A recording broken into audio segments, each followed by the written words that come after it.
Hey there, class. I hope this is the second video you're watching today. Let's get right into it with a video about Act 2 of Othello. So, we're going to be talking about Othello Act 2 today, right? And there's quite a bit to talk about here, but I'm going to just be hitting on the most important points. So, the first point is the setting, right? Which has moved from Venice to Cyprus now. So Othello and the crew are there to defend the island from the Turkish fleet that is coming to invade, the one we were all talking about.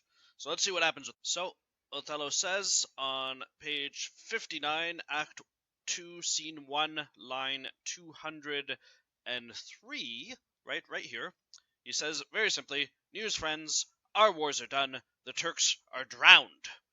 Right? So, with that, we are finished with the Turkish part of the story, right? If anyone was expecting a war, there's no war, because apparently there was a storm, and all of those Turkish fleets that they were so worried about end up at the bottom of the sea, right? And Othello doesn't actually have to do anything, right? So the Turks just have an accident there outside the island. They don't even make it to the fight, so there's no war anymore.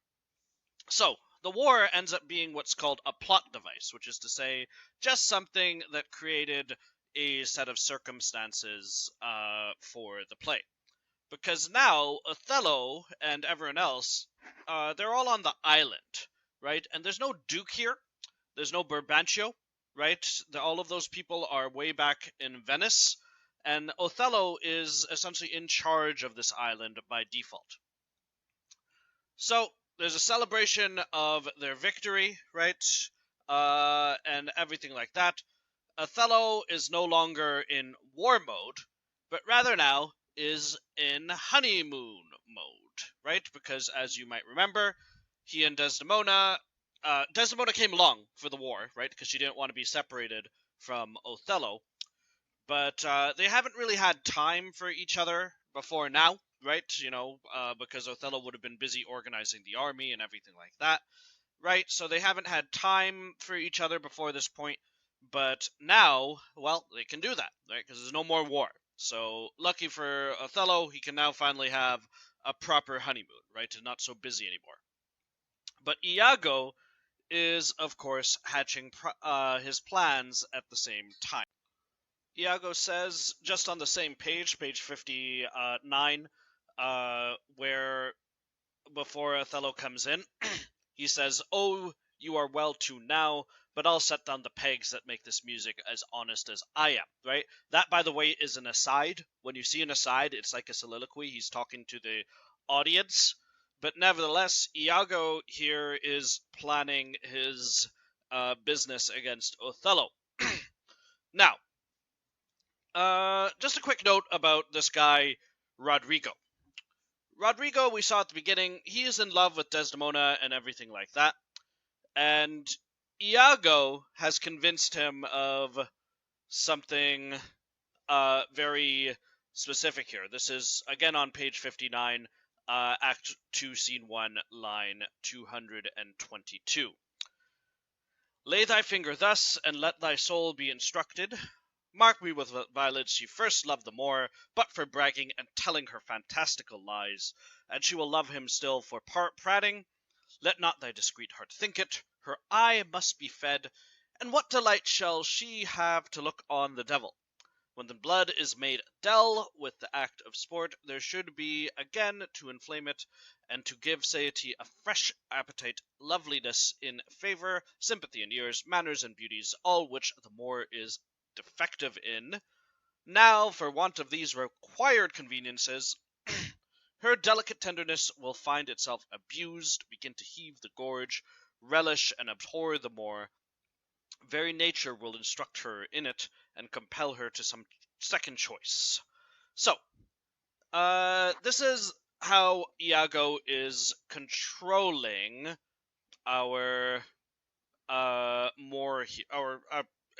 sorry, let me say that again. Iago is controlling Roderigo, right? Is that he has promised that, number one, Desdemona is going to get tired of Othello, right? Like he says here, right? What delight shall she have to look on the devil, right? That she's gonna get tired of this guy, and that once she's tired of him, that she'll look for other people, right? He says, of course, because that's his target, now, sir, this granted, as it is most pregnant and unforced position, what stands so eminent in this degree of this fortune as Cassio does? So, he's saying she's going to go for Cassio because, Cassio is the next guy, essentially, in her list. Um, and once she's tired of Othello, she'll go there. So, the central promise that Iago is making to Roderigo is that he's gonna get him Desdemona, right? That if you help me and give me money and everything like that, that he will help him get Desdemona, right?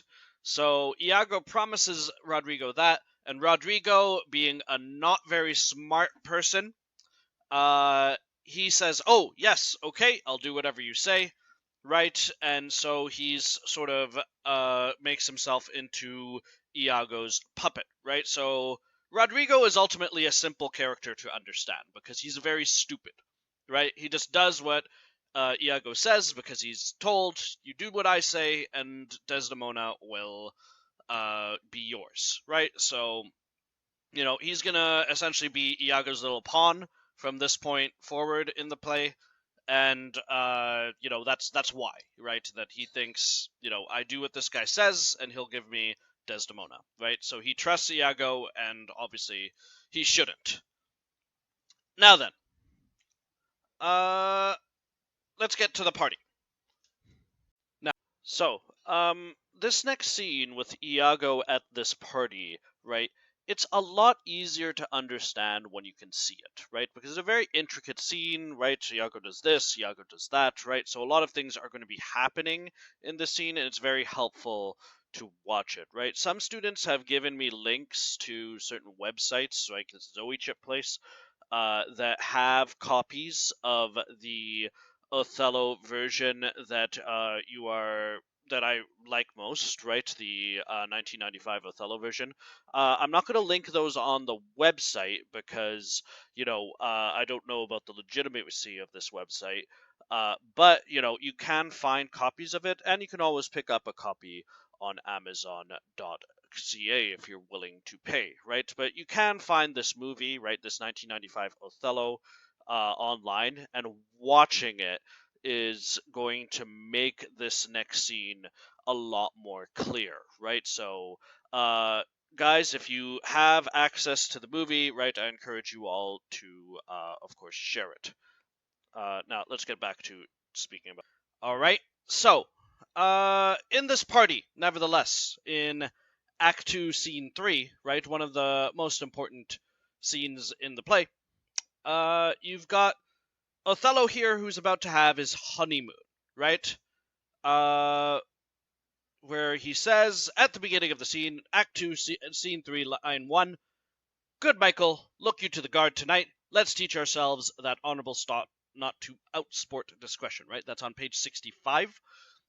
So, there he's giving Michael Cassio, right? That's his lieutenant, the job of keeping the peace, right? That he's going to essentially make sure nothing gets so crazy, so that he, Othello, can take the night off, right? That's what Othello wants, right? Othello wants to take the night off, right? That's his whole thing, to be with his wife and have his honeymoon, right? So what he's doing when he leaves the stage right here at the beginning of the scene, right, where it says "Exeunt Othello, Desdemona, and attendants," right? When he leaves, right, he's going to be with Desdemona and essentially consummate his marriage, right? So that's what he's doing there, right? He's starting his marriage, right? Which he was not. I mean, we don't know what the Desdemona and him were doing before that, right? But this is the formal honeymoon and everything like that. So it's an important moment for him, right? So that's something to keep in mind. So Cassio's job is very simple, which is to, keep the peace, make sure that, no one bothers the city, no one parties too hard or starts a fire or anything like that. And by the end of the scene, right, and you guys again should watch it and read it, Iago will have gotten Cassio fired, right? And, it's a very intricate sort of plan, right? It starts with drinking, right? Because Cassio, as he says, on page 67, line 39, Act 2, Scene 3, line 39, I have drunk but 1 cup tonight, and that was craftily qualified too, meaning that he watered it down. And behold what innovation it makes here. I am fortunate in the infirmity, and dare not task my weakness with any more. Right? So Cassio can't handle his drink. Right? So he is, he can drink 1 watered down cup of wine, and that's it. But Iago is going to use that, right? As he says here, in this, by the way, on line 49, this is a soliloquy. If I can fasten but 1 cup upon him with that which he hath drunk tonight already, he'll be as full of quarrel and offense as my young mistress's dog. Right? So step 1 is he's going to get Cassio drunk. Right? So Cassio never drinks, but, Iago, and again, watch the film so that you can see how this works.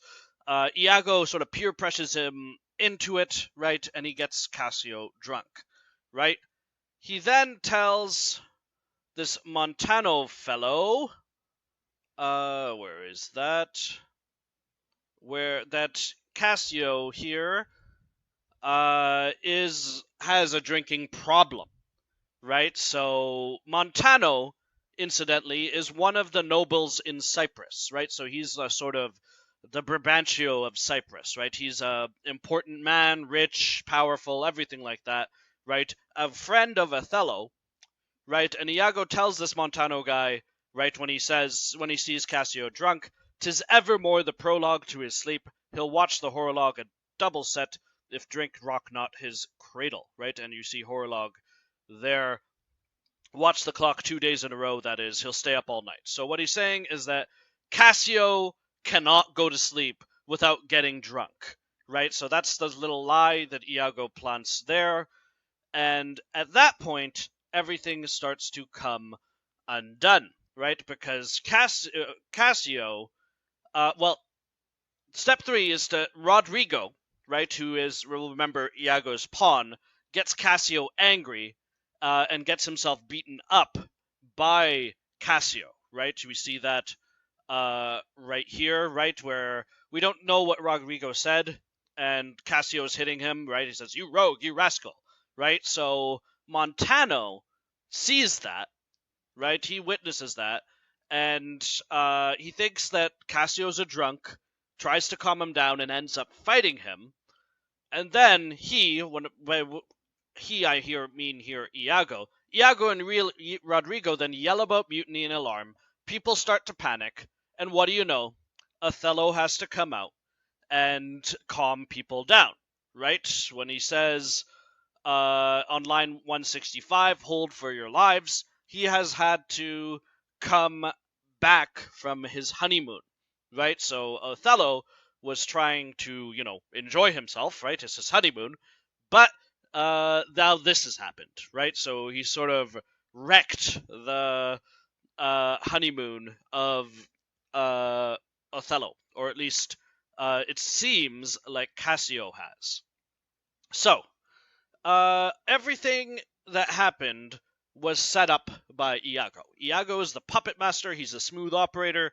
No one knows that he's behind it, not Othello, and not even Cassio, right? So it's important to remember dramatic irony when we're understanding the scene, right? So he told his lieutenant to keep the peace, right, while he's gone with Desdemona, and now he's coming back, right? He hears a bunch of noises, and here's the lieutenant, right? Here's the guy drunk, and he's getting in fights, right? He's fighting with Montano. He actually hurt Montano, so Othello, of course, is going to be mad at him, and of course, right, from his perspective, you're going to fire this guy, because why wouldn't you, right? He's caused a bunch of trouble, and he's wrecked your honeymoon, right? From Cassio's perspective, Iago gave him something to drink, sure, but he is the one who chose to drink, right? He's the one who put that cup to his lips.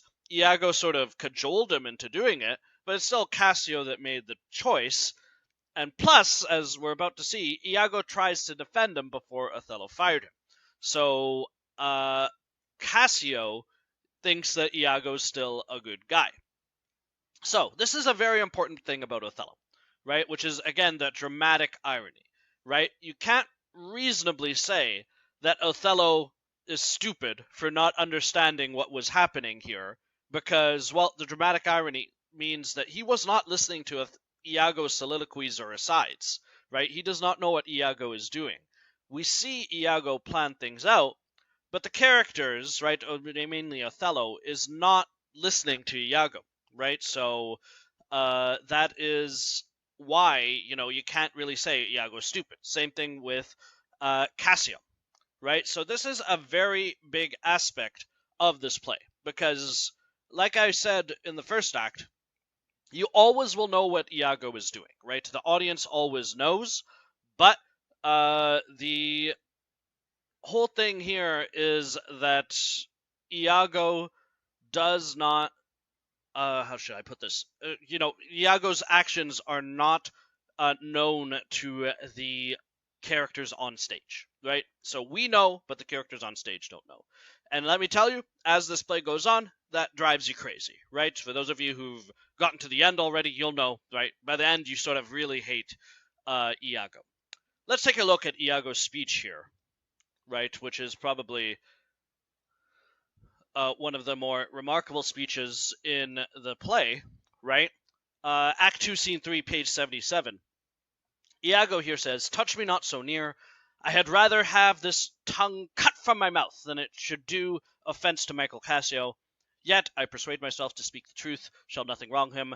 Thus it is, General Montano and myself being in speech, there comes a fellow crying out for help, and Cassio following him with determined sword to execute upon him. Sir, this gentleman steps into Cassio and entreats his pause.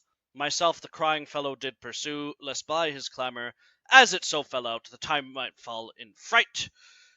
He, swift of foot, outran my purpose, and I returned the rather for that I heard the clink and fall of swords, and Cassio high in oath, which till tonight I never might say before. When I came back, for this was brief, I found them close together, at blows and thrust, even as again they were when you yourself did part them. More of this matter cannot I report, but men are men, the best sometimes forget themselves. Though Cassio did some little wrong to him, as men in rage strike those that wish them best, yet surely Cassio, I believe, received from him that fled some strange indignity which patience could not pass." So, here's what's happening here. Iago, in this speech, is not lying, right? There are no lies that Iago is telling there, right? He is speaking the truth, right? Cassio did do this. Cassio did do that, right? So there's nothing in there that's a lie. And plus, again, at the end, he does try to defend Cassio, right? Though Cassio did some little wrong to him, as men in rage strike those who wish them best, right? So, again, we, as the audience, know what he did, right? But the people around him do not, right? So this is, again, him showing his face as the puppet master, right? And the imagery of the devil is very much present here, because he appears to be a friend and well-wisher to both Othello and Cassio, right? He's speaking the truth to Othello, and he's lying, of course. He's lying, but, he's defending Cassio, so Cassio thinks he's his friend too. So everyone thinks he's their friend, but in reality, he's trying to destroy the person. So the analogy would perhaps be best linked. The analogy is to the snake in the Garden of Eden, right? Where the snake says, "Hey, go eat from this tree. It'll give you all this knowledge," right? So that is what the snake is saying. But of course, the snake was lying, right? And got the Adam and Eve kicked out of the garden. So that's the role that Iago is fulfilling here, right? And he comes out of this scene smelling like a rose. No one suspects that he's done anything, right? Not Othello, not Roderigo, not Cassio. Everyone thinks he's a good guy. So he does such a good job of getting Cassio fired that after he's fired, Cassio turns to Iago for advice, right? And this happens on page 83 of the PDF here, Act 2, Scene 3, line 313. Cassio, he's sad, he's lost his job, and everyone's angry at him, and they think he's a drunk, right? And Iago says, "You or any living man living may be drunk at some time, man. I'll tell you what you shall do. Our general's wife is now the general. I may say so in this respect, for that he hath devoted and given himself to the contemplation mark and denotement of her parts and graces. Confess yourself freely to her, importune her help to put you in your place again." So Iago has some great advice, which is, hey Cassio, you're fired. That's okay. Desdemona is a really nice lady, and Othello will do anything that she asks. So why don't you just go and ask Desdemona? You two are friends anyway, right? And, then he will give you your job back, right? So he gives him that advice, right? And Cassio here is, being actually given, if you think about it, pretty good advice, right? That is a way for him to get his job back. But of course, this is all part of Iago's plan, right? If you take a look at the soliloquy at the end, at the bottom of the same page, right, line 337, and what's he that says, "I play the villain? When this advice is free, I give an honest probal to thinking, and indeed the course to win the more again. For 'tis easy the unclining Desdemona to subdue in any honest suit.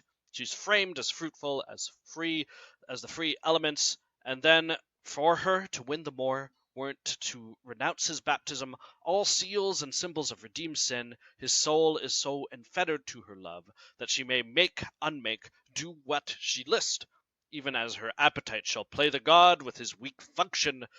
How am I then a villain to counsel Cassio to this parallel course directly to his good?"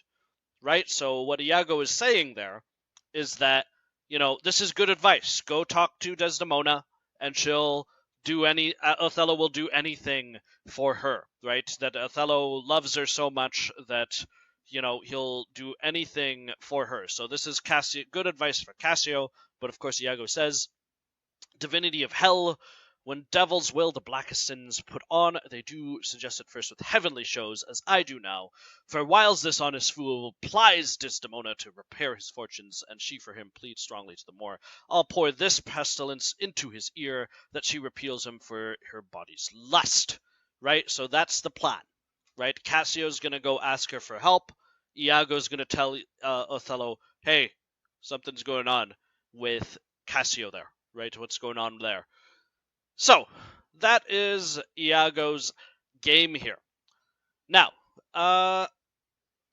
so that brings us to the end of this act. I mean, there's Roderigo again, but Roderigo's an idiot, does whatever Iago says. And so that brings us to the end of Act 3. And now you have the real taste for what Iago is like. Okay, so to conclude here, so what's going to be happening is tomorrow, which is to say, Wednesday, we are going to be having our first Othello seminar, right? So that seminar is going to be taking place, right? So seminar, Wednesday, July 22nd at 2 p.m. in the virtual classroom, right? Just like usual. The topics we'll be discussing are some of the things I've been talking about in the videos, right? So first on the agenda will be racism and Othello's society, right? So we'll be talking all about that. We'll also be talking about women, and we'll also be talking about Iago, right? So the specific thing we'll be looking at with Iago is how it is that Othello can trust him, right? So once again, I'll go through those 3 topics. I'll be calling on people to speak. Now, just a quick word, right? I've given the first seminar's marks out already, so some of you should be aware of what your grades are looking like, right? And look, let me be frank. If you got like 9.5 out of 10 on the first seminar, right? You're already looking like you're in good shape. So please, guys, if during the seminar I see someone who got like 9.5 out of 10 on the first half, and they've already talked once or twice, right? And they say I want to talk again, and I see another person who didn't do so well in the first set of seminars, and maybe they haven't talked yet, and they say I want to talk, right? I'm going to pick that person, right, over you. So don't say, oh, it's not fair or something's wrong or something like that, right? I always am going to pick in these next 2 seminars people that have talked less, right? Because I don't want just a couple of students to be dominating the discussion. I want more than one student to be talking at any given time. So our seminar will be tomorrow at 2 p.m. So what you should do for now, if you haven't already, finish the question from earlier, right? The one about your son-in-law is more fair than black, right? So finish that question and make sure you're ready for the seminar tomorrow, and keep reading the play, right? We want to get up to Act 3 for tomorrow, right? We won't be talking about Act 3 in the seminar very much, right? We might a little if we get to the Iago parts, but Act 3 is your goal in terms of reading. So that's going up to the end of page 133, right? So get the Act 3 done so that we can move things along here in the play, right? This is going to be a very intense week. You've got to get the Shakespeare play done within a week, but hopefully you'll get through it. So I will see you guys tomorrow, and I look forward to hearing from you all soon.